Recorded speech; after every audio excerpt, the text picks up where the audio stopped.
యువకులు, యువతులు, మేధావులు, జర్నలిస్టులు, అదేవిధంగా తెలంగాణలో ప్రతి ఒక్కరూ తెలంగాణ రాష్ట్ర సాధన ఉద్యమంలో జేఏసీలుగా ఏర్పడి వివిధ పద్ధతుల్లో కుల సంఘాలు, ప్రజా సంఘాలు ప్రతి ఒక్కరు కూడా తెలంగాణ ఉద్యమం చేస్తూ ఉంటే నేను మీలాగా విద్యార్థి సంఘమో లేదంటే ప్రజా సంఘాల్లోనో కుల సంఘాల్లోనో పని చేసిన అనుభవం లేదు కాబట్టి ఎప్పుడు కూడా నేను విద్యార్థి నాయకుడిగా పని చేయలేదు.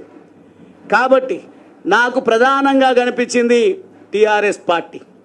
టీఆర్ఎస్ పార్టీలోకి ఎవరో చేరమని నన్ను ప్రోత్సహించలేదు. నాకున్నటువంటి లక్ష్యం చదువుకున్న యువకుడిగా ఒకవేళ ప్రజాసేవ చేయాల్సే వస్తే నేను ఒక ఆంటర్ప్రీనర్, ఒక వ్యాపారవేత్తగా ఉన్నా, చదువుతో పాటు వ్యాపారాన్ని నిర్మించుకొని ఏదో నా జీవనాన్ని నేను కొనసాగిస్తూ ఉన్నా. కానీ నేను నా అనుభవంలోకి వచ్చింది ఏంది అనంటే, ఎంత పారిశ్రామికవేత్తగా ఎదిగినా నా అణగారిన వర్గాలకు, నా అంటే డైరెక్ట్గా నా పైన ముద్ర వేసేది దళితుల గురించి మాట్లాడుతున్నాడు గువ్వల బాలరాజు అని బీఆర్ఎస్ పార్టీ ఎప్పుడైనా అవకాశం ఇవ్వాలి మాట్లాడడానికి అంటే దళితుల అంశాల విన్నే మాట్లాడాలి. లేదంటే ఎవరైనా వాళ్ళు చేసిన తప్పిదాలను ఖండించేటువంటి మాట మాట్లాడితే దళితునితోనూ మాట్లాడితే సెన్సిటివ్ అవుతుంది, బాగా మాట్లాడగలుగుతాడు అని ఆ అంశాల కోసమే వాడుకున్నారు. కానీ నేను నేను ఇచ్చేటువంటి డెఫినేషన్, నిర్వచనం, పేదలు ఎవరున్నా పేదరికం నుంచి వచ్చినటువంటి వాడిగా ఒక వలస కూలి బిడ్డగా నేను పేదల సంక్షేమం కోసం, పేదల అభివృద్ధి జరగాలంటే ఒక ఆంటర్ప్రినర్గా, ఒక వ్యాపారవేత్తగా పెద్దగా నేను వరగబెట్టేది ఏముండదు. కానీ political power is master key అని నమ్మి నేను ఆలోచిస్తున్నట్టు తరుణంలో టీఆర్ఎస్ పార్టీ ఉన్నది, అదేవిధంగా తెలుగుదేశం పార్టీ ఉన్నది, కాంగ్రెస్ పార్టీ ఉన్నది. కాంగ్రెస్ పార్టీ అధికారంలో ఉన్నది, తెలుగుదేశం పార్టీ పటిష్టంగా ఉన్నది, రకరకాల మాటలు చెప్తూ. కానీ నాకు కనిపించింది టీఆర్ఎస్ పార్టీ సిద్ధాంతకర్త మహనీయులు ప్రొఫెసర్ జయశంకర్ గారి ఆశయ సాధన, ఈ అంశాలన్నింటినీ కూడా పరిగణలోకి తీసుకున్నప్పుడు వారే టీఆర్ఎస్కి సిద్ధాంతకర్త కాబట్టి, ఆయన ఒక త్యాగధనుడు కాబట్టి ఆ పార్టీలో మనం చేరిపోదామని సొంతంగా నిర్ణయం తీసుకున్న తప్ప కొంతమంది మాట్లాడుతున్నారు గువ్వల బాలరాజుకు అవకాశం ఇచ్చినామని. గువ్వల బాలరాజు అవకాశాలు వెతుక్కొని ప్రజాసేవ కోసం వచ్చిండు. గువ్వల బాలరాజు ఎదగడానికి కాదు అనేది ఈరోజు మీ ముందు కూడా స్పష్టం చేస్తూ ఉన్నా.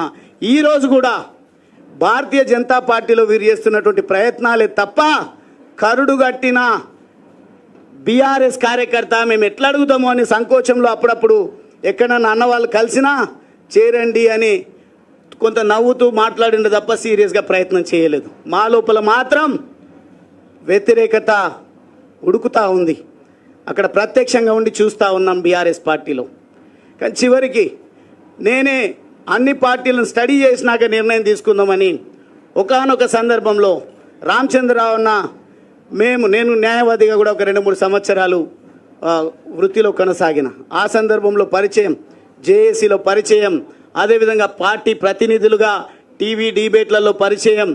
అన్న ఒక అడ్వకేట్ ప్రొఫెషన్లో ఉంటూ కూడా ప్రత్యక్ష రాజకీయాల్లో ఉన్నారనే ఒక ఇన్స్పిరేషన్తోన వారు ఎక్కడ కనిపించినా వారితో నేను సలహాలు తీసుకోవడము, చర్చించుకోవడం అనేది జరుగుతూ ఉండే. కానీ వారు ప్రయత్నాలు మొదలు పెడుతున్నారు. ఎక్కడికక్కడ ఎవరు పడితే వాళ్ళని తీసుకోవాల్సిన అవసరం లేదు.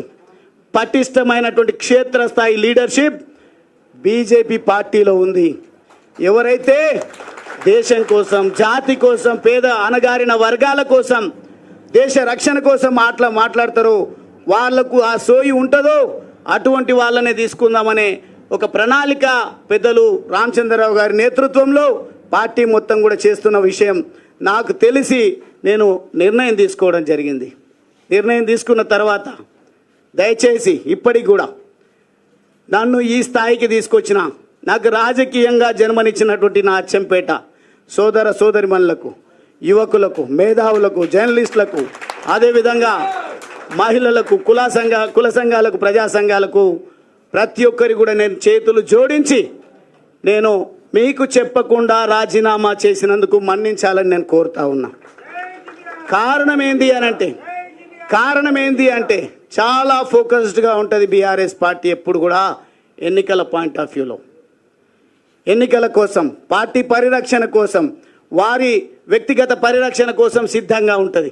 ఒకవేళ గనక నేను నా ఆత్మీయులతోన ఒక్కరితో చర్చించిన